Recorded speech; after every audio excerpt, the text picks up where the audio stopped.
2024 లేదా 25లో డిగ్రీ లేదా బీటెక్ చదివారా? సాఫ్ట్‌వేర్ జాబ్ కోసం ఎదురు చూస్తున్నారా? అయితే కోడ్ జ్ఞాన్ 100 డేస్ కోర్సులో చేరండి, జాబ్ సాధించండి. నమస్కారం అలగరి రవినాథ్ గారు. నమస్కారం అండి సిరి గారు.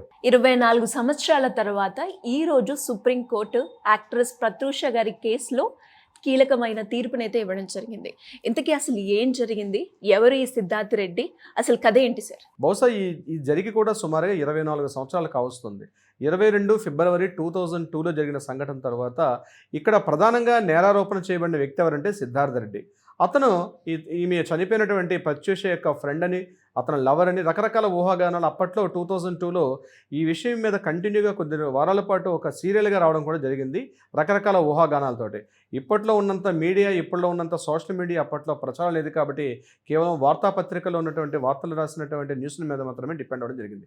ఈ కేసుని అప్పుడు లోవర్ కోర్టు దీన్ని పూర్తిగా విచారించిన తర్వాత ఇది ఆత్మహత్యకు ప్రేరేపించబడిన కేసుగా నిర్దేశించి ఇక్కడ ఎవరైతే నేరారోపణ చేయబడిన వ్యక్తి సిద్ధార్థ్ రెడ్డి, గుడిమల్ల సిద్ధార్థ్ రెడ్డి అన్నటువంటి వ్యక్తిని 5 సంవత్సరాల పాటు జైలు శిక్ష విధించడం జరిగింది. దీని తర్వాత అతను మరలా హైకోర్టుకు అప్పీల్కి వెళ్ళారు ఈ కేసు సంబంధించి, కన్విక్షన్ సంబంధించి.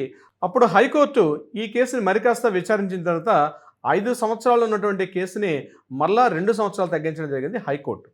దీని మీద సిద్ధార్థ్ రెడ్డి మరలా సుప్రీంకోర్టుకి అప్పీల్ చేయడం జరిగింది. సుప్రీంకోర్టుకి అప్పీల్ చేసిన తర్వాత ఇక్కడ ఈ ప్రత్యూష తల్లి గారి సరోజిని గారు చెప్పిన విషయం ఏంటంటే, ఆవిడ అంటున్న మాట ఏంటంటే, నా కూతురు హత్య హత్య చేయించడం జరిగిందని చెప్పి ఆవిడ కంటిన్యూగా అప్పటి నుంచి 24 ఏళ్ల పాటు కూడా వాదిస్తూ, అప్పటి నుంచి కూడా రకరకాల వేదికల మీద రకరకాల మీడియా విషయాల్లో కూడా ఆవిడ మాట్లాడడం జరిగింది.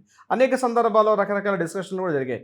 ఈరోజు ప్రత్యూష కేసుని పూర్తిగా విచారణ చేసినటువంటి జస్టిస్ రాజేష్ బిందల్, అదేవిధంగా జస్టిస్ మన్మోహన్తో ఉన్నటువంటి ద్విసభ్య అంటే ఏదైతే బెంచ్ ఉందో ఈరోజు ఆ బెంచ్ ఒక జడ్జిమెంట్ ఇవ్వడం కూడా జరిగింది దీనికి సంబంధించి. ముఖ్యంగా ఇక్కడ తల్లిగారు ఆరోపిస్తున్నటువంటి ఆరోపణలు, సిద్ధార్థ రెడ్డి అతను క్లెయిమ్ చేసుకున్నటువంటి అతను సపోర్టింగ్ పాయింట్స్ని నేనైతే మొత్తం ఒక 6 పాయింట్స్ చెప్పే ప్రయత్నం చేస్తానండి. మొట్టమొదటిగా తల్లి ఆరోపిస్తున్నట్టుగా ఇతను హత్య చేశాడు, నా కూతుర్ని సిద్ధార్థ రెడ్డి హత్య చేశాడు అన్నటువంటి విషయాన్ని కోర్టు పక్కన పెట్టడం జరిగింది. రెండో పాయింట్, విషం సేవించడం వల్ల మాత్రమే జరిగింది అన్న ప్రశ్నని కోర్టు కన్ఫర్మ్ చేశారు. ఇది రెండో పాయింట్ గుర్తుపెట్టుకోండి. మూడో పాయింట్, అత్యాచార ఆరోపణలు చేశాడు, అంటే నా కూతుర్ని ఇతను సూసైడ్ అయిపోయిన తర్వాత అత్యాచారం చేసి అతను విషం పెట్టి చంపేశాడని చెప్పి తల్లి ఆరోపించడం జరిగింది. దానిని కూడా సుప్రీంకోర్టు పరిగణలోకి తీసుకోలేదు. నాలుగవది, అంతేకాకుండా గొంతును చంపేశాడు, అంటే ఆ గొంతులను చంపేసినటువంటి విషయాలను కూడా చెప్పడం జరిగింది. దీన్ని కూడా సుప్రీంకోర్టు పరిగణలో తీసుకోలేదు. ఇంకొక పాయింట్, 5th పాయింట్ ఏంటంటే, ప్రమాదవశాత్తు విషం సేవించడం అనే విషయాన్ని ఇక్కడ అతను ఏదో అంటే యాక్సిడెంట్గా తీసేసుకున్నారు, ఆ విషం తీసుకున్నారు, పాయిజన్ తీసుకున్న విషయాన్ని మాత్రం దాన్ని కొద్దిగా కన్ఫర్మ్ చేస్తున్నట్టుగా సుప్రీంకోర్టు మాట్లాడడం జరిగింది. ఇక 6వ పాయింట్, ఇక్కడ న్యూరోటాన్ అన్నటువంటి ఒక పాయిజన్ మాత్రం వీళ్ళు పర్చేజ్ చేశారు. ఆ పర్చేజ్ చేసిన మెడిసిన్ని కొనుగోలు చేసి ఆత్మహత్యకు ప్రేరేపించబడ్డారన్న విషయాన్ని కన్ఫర్మ్ చేశారు. అంటే వీళ్ళిద్దరూ కూడా కలిసి ఏం జరిగిందో తెలియదు. బట్ ఇక్కడ కోర్టు మనకి ఇక్కడ సిద్ధార్థ రెడ్డిని ఒక జడ్జిమెంట్ ఇవ్వడం జరిగింది. జడ్జిమెంట్ విషయం ఏంటంటే, ఇతనికి ఏదైతే హైకోర్టు ఇచ్చినటువంటి 2 సంవత్సరాలు కోర్టుని డిస్మిస్ చేస్తూ అతను అప్పీల్ చేసుకున్న అప్పీల్ని డిస్మిస్ చేసేసింది సుప్రీంకోర్టు. హైకోర్టు ఇచ్చినటువంటి ఆ 2 సంవత్సరాల శిక్షను కూడా కంటిన్యూ చేసింది.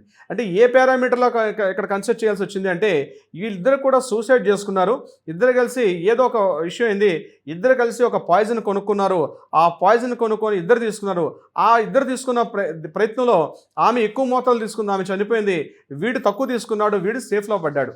ఇది అంటే ఇక్కడ కోర్టు ఏం పరిగణ తీసుకుందంటే, సెక్షన్ ఐపీసీ 306 ప్రకారం అబెట్మెంట్ ఆఫ్ సూసైడ్ అన్న విషయాన్ని మాత్రమే పరిగణలో తీసుకుంది. అబెట్మెంట్ ఆఫ్ సూసైడ్ అంటే, ఒకటి ఆత్మహత్యను ప్రేరేపించడం, ఆత్మహత్య చేసే విధంగా ప్రేరేపించడం, ఆత్మహత్య చేసుకోవడం కోసం ఎంకరేజ్మెంట్ చేయడం.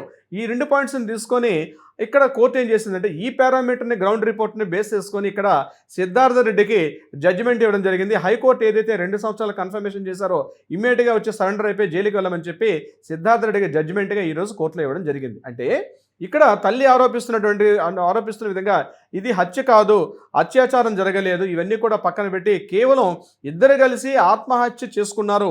ఆ ఆత్మహత్య చేసుకున్న సమయంలో ఇద్దరు కలిసి చనిపోదాం అనుకున్నారు. ఆ చనిపోతున్న క్రమంలో ఆమె ఎక్కువ మోతాదులు తీసుకొని చనిపోయింది. ఇతను సర్వైవ్ అయ్యాడు. అంటే ఇతను కూడా ఆ రోజు జరిగిన సంఘటన 22 ఫిబ్రవరిలో ఈ సంఘటన పంజాగుట్టలో జరిగింది.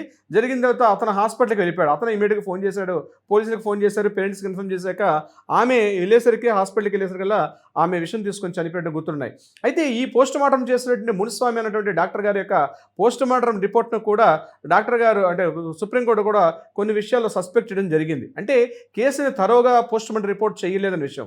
అయితే ఇక్కడ ప్రత్యూష తల్లి ఏదైతే మాట్లాడుతున్నటువంటి అభియోగాలు ఏవైతే ఉన్నాయో ఈ అభియోగాలు మాత్రం కోర్టు మాత్రం పరిగణలో తీసుకోలేదు. అంటే హత్య చేశారు అన్నటువంటి విషయాన్ని పరిగణలో తీసుకోలేదు.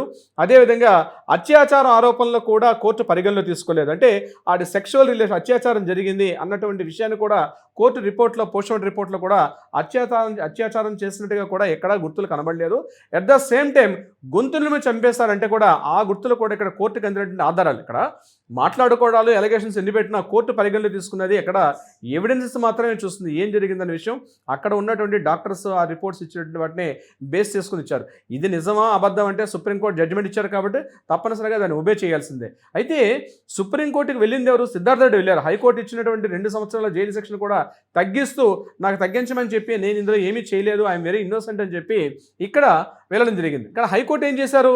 మొదట్లో లోవర్ కోర్టు ఇచ్చిన 5 years కోర్టుని తగ్గిస్తూ 2 సంవత్సరాలు తీర్పిచ్చారు. ఏ విషయం మీద? ఇతను ఆత్మహత్యకు ప్రేరేపించడం జరిగింది. అబెట్మెంట్ ఆఫ్ ద సూసైడ్ అంటే ఆ సెక్షన్ IPC 306 ప్రకారం ఆత్మహత్యను ప్రేరేపించే విధంగా ఉన్నారు.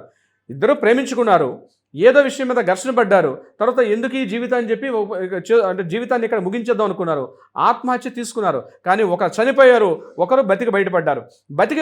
బయటపడిన వ్యక్తి కూడా ఇక్కడ శిక్షార్హుడే. ఎందుకు శిక్షార్హుడు అంటే ఆత్మహత్యకు ప్రేరేపించే విధంగా బిహేవ్ చేశాడు కాబట్టి ఇక్కడ కూడా అతని శిక్షార్హుడని మన చట్టాలు చెప్తున్నాయి. కాబట్టి IPC 306 ప్రకారం ఇక్కడ సిద్ధార్థ రెడ్డికి అతను చేసుకున్న అప్పీల్ని డిస్మిస్ చేశారు. ఇమ్మీడియట్గా సరెండర్ అయ్యి కోర్టులో అడ్మిట్ అయిపోయింది. ఏదైతే అంటే హైకోర్టు ఇచ్చిన ఏదైతే మనకు అప్పుడు ఇచ్చినట్టు ఆంధ్రప్రదేశ్ హైకోర్టు ఇచ్చిన తీర్పుని కన్ఫర్మేషన్ చేస్తూ ఇమ్మీడియట్గా సరెండర్ అయ్యి కోర్టుకు వెళ్ళమని చెప్పడం జరిగింది. ఈరోజు ఆయనకి మళ్ళీ 2 years పాటు imprisonment is the confirm. So మధ్యలో దీని మీద మళ్ళీ బెయిల్కి వెళ్తాడు, ఈ విషయాన్ని నేను డిస్కషన్స్లో వెళ్ళదలుచుకోండి, ఎందుకంటే సుప్రీంకోర్టు ఇచ్చిన తీర్పు కాబట్టి. ఇక ఫైనల్గా ఈ కేసును అయితే 23 సంవత్సరాల తర్వాత ఈ కేసుకి ఒక ముగింపు వచ్చిందనే చెప్పుకోవచ్చు. చాలామంది కామన్ మ్యాన్లో డౌట్ ఏంటంటే ఆల్రెడీ కనిపించినటువంటి కేసు మీద ఇన్ని సంవత్సరాల పాటు డిస్కషన్స్ ఉంటాయా అంటే అవునండి, ఎగ్జాక్ట్లీ ఉంటాయి. ఎందుకంటే వన్ సైడ్గా ఇచ్చేయడం అనేది కరెక్ట్ కాదు కాబట్టి సాక్ష్యాధారాలు ప్రొసీడింగ్స్ ఇవన్నీ కూడా ఉంటాయి కాబట్టి ఆ రకంగానే ఉంటుంది. బట్ ఇక్కడ తల్లి ఆరోపిస్తున్నట్టుగా అన్యాయం జరిగింది, జీవితకాలం శిక్ష విధించమని చెప్పి మరణశిక్ష ఇవ్వమని చెప్పారు. కానీ కోర్టుకు అందినటువంటి ఆధారాలు అంటే హత్య కానీ అత్యాచారం కానీ ఈ రకమైన ఏ ప్రయత్నాలు సూసైడ్కి ప్రేరేపించాడన్నటువంటి పాయింట్ని తీసుకున్నారు తప్పించి ఇతను హత్య చేయలేదు, అత్యాచారం చేయలేని విషయం మీద కోర్టు దాన్ని పరిగణన తీసుకోలేదు. కేవలం 306 ఆత్మహత్యకు ప్రేరేపించబడింది అన్న కారణం మీద ఇతనికి హైకోర్టు ఇచ్చినటువంటి ఆ జడ్జిమెంట్ వల్ల రిపీట్ చేసి ఇమ్మీడియట్గా సరెండర్ అవ్వమని చెప్పడం జరిగింది. అయితే ప్రత్యూష విషయంలో జరిగింది ఎంత న్యాయం జరిగిందా అన్యాయం జరిగింది చెప్పడానికి మేము యాజ్ ఏ బీయింగ్ అన్ అడ్వకేట్గా నేను కామన్ మ్యాన్గా మాట్లాడలేను. సుప్రీంకోర్టు ఇచ్చిన తీర్పుని అయితే గౌరవించాల్సిన పరిస్థితి మనకు అందరికీ ఉంటుంది. డెఫినెట్గా ఆమె తల్లి ఆరోపణలు మాత్రం మాట్లాడుకోవడం వేరు, అక్కడ సాక్ష్యాధారాలు కూడా చూపించాలి. ఇక్కడ ఆమె తల్లి ఆరోపిస్తున్న ఆరోపణలో అవన్నీ కూడా సాక్ష్యాధారాల్లో కోర్టు పరిగణన తీసుకోలేదు కాబట్టి ఈ 2 సంవత్సరాల జైలు శిక్షనే కంటిన్యూ చేసే విధంగా ఈరోజు మనకి సుప్రీంకోర్టు జడ్జిమెంట్ అయితే రావడం జరిగింది. ఏదేమైనప్పుడు కూడా ప్రత్యూష విషయంలో వర్ధమాన్ నటి అప్పుడప్పుడే సినిమా రంగంలో ఎదుగుతున్నటువంటి ఒక వర్ధమాన్ నటి అంటే అప్పుడప్పుడు ఎంటర్ అవుతుంది. ఆమె కొన్ని సినిమాల్లో అప్పుడప్పుడు యాక్ట్ చేశారు, అద్భుతంగా ఉంది. కానీ ఇది ఒక రిజల్ట్ ఏంటంటే ఎండ్ ఆఫ్ ద డే ముఖ్యంగా ప్రేమలో పడిన ప్రతి ప్రేమికులకు కూడా ప్రేమించుకోవడం తప్పులేదు, కానీ ఆ ప్రేమ పెద్దలు అంగీకరించాలి. ఇక్కడ సిద్ధార్థ రెడ్డి ప్రత్యూష యొక్క ఫ్యామిలీని వీళ్ళ యొక్క లవ్ని ఫ్యామిలీ అంగీకరించాలి. దాన్ని కూడా కోర్టు ఇక్కడ మాట్లాడడం జరిగింది. ఈ విషయం పేరెంట్స్కి తెలుసు, అంటే ప్రత్యూష వాళ్ళ మదర్ వాళ్ళకి కూడా తెలుసు. వీళ్ళిద్దరూ యాక్సెప్టెన్స్ ఇవ్వలేదు కాబట్టే వాళ్ళ జీవితాన్ని అర్ధాంతరంగా ముగించేసుకున్న విషయాన్ని సుప్రీంకోర్టు కూడా బలంగా మాట్లాడడం జరిగింది ఈరోజు. అంటే ప్రేమించుకోవడం తప్పులేదు, ప్రేమించుకునే దీంతో పెద్దలు అంగీకరించిన విషయంతో ఒకవేళ సూసైడ్ చేసుకుంటే మీ పార్ట్నర్ కానీ ఒకవేళ బతికి బయటగట్టి మీరు చనిపోయినా లేదా మీరు బతికున్నా ఖచ్చితంగా మళ్ళీ చట్టం ముందు దోషులుగా నిలబడాల్సిన పరిస్థితి వస్తుంది, భారీ మూల్యం కూడా చెల్లించుకోవాల్సి వస్తుంది. ఇది ఈరోజు ప్రత్యూష కేసులో మనకు వచ్చినటువంటి అల్టిమేట్ జడ్జిమెంట్ శ్రీ గారు.